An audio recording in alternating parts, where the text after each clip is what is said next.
Welcome back in, Geico Outkick Studios, Tuesday edition. Hope all of you are having a fantastic morning. I know Chiefs fans are. I know Chiefs bettors are.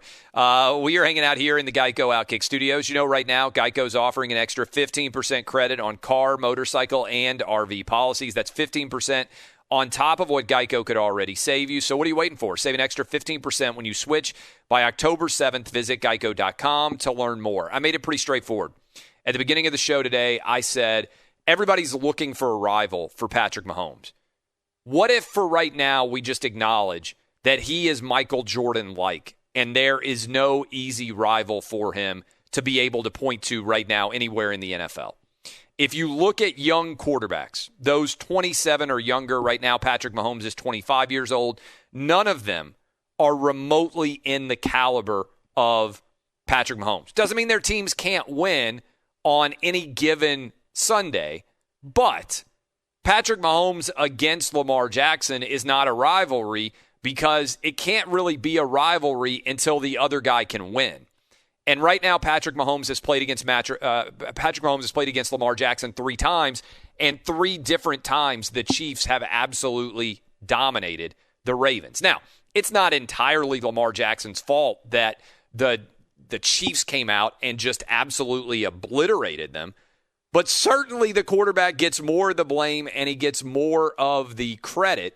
And in that scenario, Patrick Mahomes, nearly a perfect performance. 4 touchdowns passing, 1 touchdown rushing. Nearly what did he throw for? Almost 400 yards. I'm looking at the stats right now, scrolling through. He scrambled when he needed to for a couple of first downs. Like I said, he scrambled for 1 touchdown. He was counting all the different scores that he had.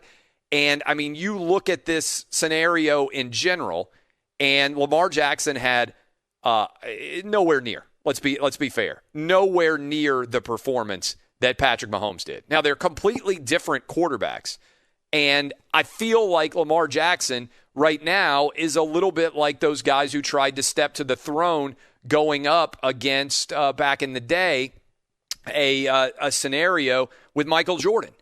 And so, by and large, all of this just kind of runs together, and Patrick Mahomes was absolutely dominant. There was nothing to be said, anything else other than the Chiefs are the best team in the NFL right now this year, just like they were last year when they won the Super Bowl.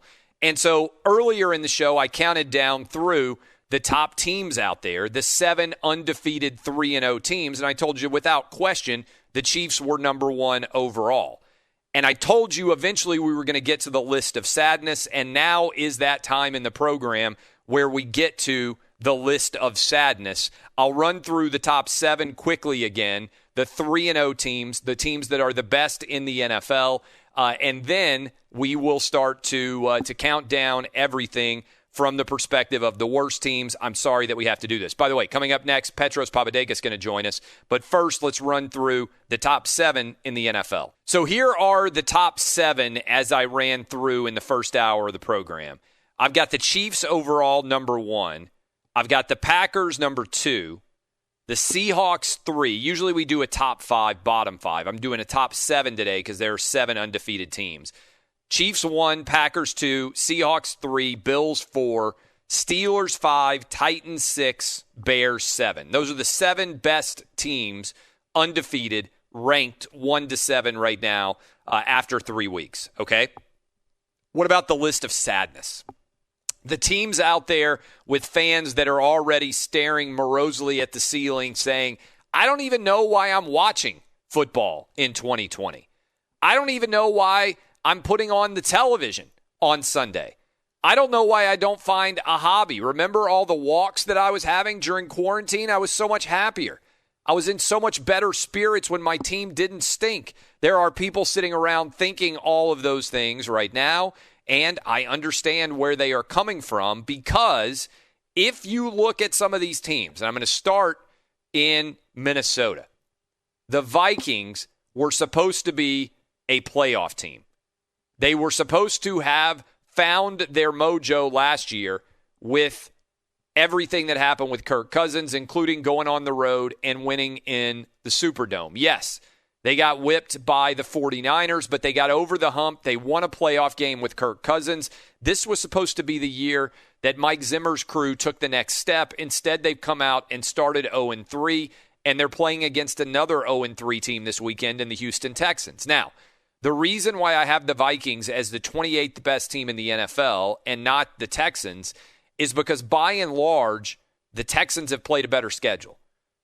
The Texans are favored to beat the Vikings this weekend. The Texans have played against three teams that are a combined 9-0 so far. And so as you break through and start to look at this scenario, the Vikings are the 28th best team right now in the NFL. They're followed by the Eagles. The Eagles are the 29th best team in the NFL. That, I don't know if we talked about it enough on Monday, how embarrassing the end of the game scenario was for the Eagles.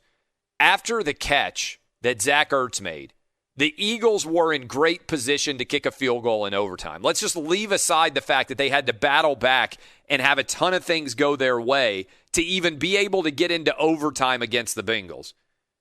Even once they got into overtime, they were in position to kick a field goal, at least get to 1-2, and they would have been tied for first place in the putrid NFC East. Instead, they decide to kick a field goal, but then they get a false start, and they move back. They were going to try to bomb through a long one, and then they end up punting. And so, look, I know they're only a half game out of the first place position in the NFC East, and maybe they can get healthy again somewhat and fight their way back like they did last season when they managed to beat the Cowboys at the end of the year and put themselves in as the NFC East champ. But, man, right now I've got the Eagles as the 29th best team in the NFL, just below the Vikings, who I've got at 28. In the 30 spot, I feel bad about this because Denver has been very competitive, and they certainly have had so many different major injuries. When you're trying to make the decision that they are at the quarterback position with Drew Lock out injured, they could have beaten the Titans in week 1. They could have beaten the Steelers in week 2. They got handled pretty easily by the Bucs in week 3. They're trending in a bad direction here. And so I see Vic Fangio's squad with all the injuries that they've been having, starting with Von Miller before the season even began. I've got the Denver Broncos at 30th. And then I've got, look, this is just, let's be honest, it is a abject horror show every single weekend in New York with both the Giants and the Jets. I've got the Giants at 31 and the Jets at 32. And frankly, if you're a New York football fan in the NFL, I don't even know what interest you have hardly in watching for the next 13 weeks. I think there are real questions about what's going to happen with Adam Gase. Certainly major questions about Sam Darnold now with the Jets.